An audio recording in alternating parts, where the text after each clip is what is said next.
ফারুক ভাই কিছু বলবে আমাদের উদ্দেশ্যে, দর্শকের সবার উদ্দেশ্যে। হ্যালো ভিউয়ার্স, আজকে ঠাকুরগাঁ থেকে আমার প্রিয় দুই বড় ভাই আসছেন। তো ওনাদের বাগানে সব ফলই প্রায় শেষ, সর্বশেষ একটা সুইট ম্যান্ডারিন ছিল গাছ। কাঁচা ফল খাওয়াইলাম, তারপরে বললো যে না খুব মিষ্টি, আসলেই মিষ্টি। এটা সুইট ম্যান্ডারিন, নামই সুইট ম্যান্ডারিন, ঠিক আছে। জিও ব্যাগে ছিল, যার কারণে ফল খুব একটা বড় হয়নি, এই জন্য এখন মাটিতে রোপণ করে দিয়েছি। এর ভালো দিক হচ্ছে এর বেয়ারিং ভালো, প্রচুর ফলন হয় এবং এর খোসা খুবই পাতলা।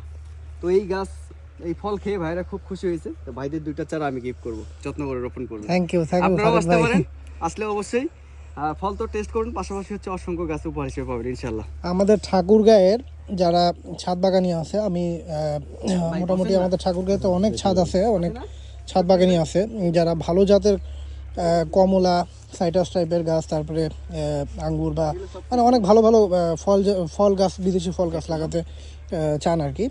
মানে ভালো জাত কালেকশন করতে পারছেন না, অনেক জায়গায় দেখা যাচ্ছে ভুয়া জাত দিয়ে দিচ্ছে। তো সেই জায়গা থেকে আমি বলতে চাই যে ফারুক ভাইয়ের এখানে আসলে, ওনাকে আমি যতটুকু চিনি বা জানি, উনি আমার খুব ক্লোজ একজন কাস্টমার আমার দোকানের। তো ওনাকে আমি যতটুকু দেখছি বা কথা বলছি, উনি খুব অমায়িক একজন মানুষ, খুব অনেস্ট আর কি।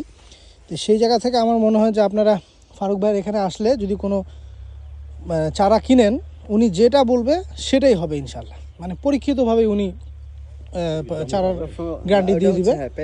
আর আমার বিশ্বাস যে আপনারা এই গাছগুলো একটু যত্ন করলে আপনাদের ছাদ বাগানেও পর্যাপ্ত আপনার ফলন পাবেন, এবং কি যেমনটা আপনাদের বলবে ঠিক তেমনটাই হবে ইনশাল্লাহ। আর ইনার এখানে আমি যেটা দেখলাম, ফারুক ভাইয়ের এখানে অনেক মানে প্রচুর গাছ আছে, প্রচুর চারা, মানে এত চারা উনি করে রাখছে। উনার দুইটা এরকম বড় বড় দুইটা ওনার নার্সারি আছে। তো যেখানে বেশিরভাগ আমি দেখতে পাইলাম যে এখানে কাঠের গাছ, মানে কাঠ গাছ যেগুলো আছে, কাঠ গাছের কোনো উনি তেমন ইয়ে রাখেনি। সব থেকে বেশি ওনার ফলের গাছের আইটেম, মানে প্রচুর ফলের গাছের আইটেম।